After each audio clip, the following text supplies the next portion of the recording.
ರಾಮ ಮಂದಿರ ಉದ್ಘಾಟನೆಗೆ ಕೆಲವರಿಗೆ ಆಹ್ವಾನ ನೀಡದಿರುವುದು ಚರ್ಚೆಗೆ ಗ್ರಾಸವಾಗಿದೆ. ಆದರೆ ಈ ಬಗ್ಗೆ ಇದೇ ಮೊದಲ ಬಾರಿಗೆ ಪೇಜಾವರ ಮಠದ ವಿಶ್ವೇಶ್ವರ ಪ್ರಸನ್ನ ತೀರ್ಥರು ಮಾತನಾಡಿದ್ದು ಸ್ಪಷ್ಟನೆ ಕೊಟ್ಟಿದ್ದಾರೆ.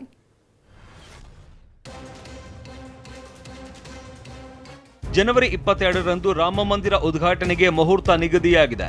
ಈಗಾಗಲೇ ರಾಜಕೀಯ, ಕ್ರೀಡೆ, ಸಿನಿಮಾ, ಉದ್ಯಮ, ಶಿಕ್ಷಣ ಹೀಗೆ ನಾನಾ ಕ್ಷೇತ್ರಗಳ ಗಣ್ಯರನ್ನ ರಾಮ ಮಂದಿರ ಉದ್ಘಾಟನಾ ಕಾರ್ಯಕ್ರಮಕ್ಕೆ ಆಹ್ವಾನಿಸಲಾಗಿದೆ. ಆದರೆ ಕಾಂಗ್ರೆಸ್ನ ಸಿಎಂ ಸಿದ್ದರಾಮಯ್ಯ ಸೇರಿ ಕೆಲ ನಾಯಕರಿಗೆ ಆಹ್ವಾನ ನೀಡದೇ ಇರೋದು ಚರ್ಚೆಗೆ ಗ್ರಾಸವಾಗಿದೆ. ಈ ನಡುವೆ ಶೆಟ್ಟರ್ ಮತ್ತು ಸವದಿ ತಾವು ರಾಮ ಮಂದಿರ ನಿರ್ಮಾಣಕ್ಕೆ ದೇಣಿಗೆ ನೀಡಿದ್ರು, ತಮಗೆ ಆಹ್ವಾನಿಸಿಲ್ಲ ಅಂತ ಹೇಳಿದ್ರು.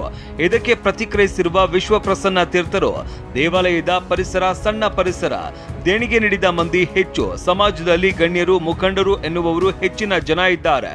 ಎಲ್ಲರನ್ನ ಕರೆದು ಸಮಾರಂಭ ಮಾಡೋದಕ್ಕೆ ಅವಕಾಶವೇ ಇಲ್ಲ. ಕರೆದಿಲ್ಲ ಎಂಬ ಮಾತ್ರಕ್ಕೆ ಯಾರು ಅಪನಂಬಿಕೆ ಇಟ್ಟುಕೊಳ್ಳಬಾರದು ಅಂತ ಹೇಳಿದ್ದಾರೆ. ಕರಿಬಾರದು ಹೊರಗಿಟ್ಟಿದ್ದಾರೆ ಅನ್ನುವ ಅಪನಂಬಿಕೆ ಯಾರು ಇಟ್ಟುಕೊಳ್ಳೋದಕ್ಕಲ್ಲ. ಮತ್ತೊಂದೆಡೆ ವಿಶ್ವ ಹಿಂದೂ ಪರಿಷತ್ ಪ್ರಮುಖರು ಸಚಿವೆ ಲಕ್ಷ್ಮೀ ಹೆಬ್ಬಾಳ್ಕರ್ಗೆ ಕಾರ್ಯಕ್ರಮಕ್ಕೆ ಆಮಂತ್ರಣ ನೀಡಿದ್ದಾರೆ.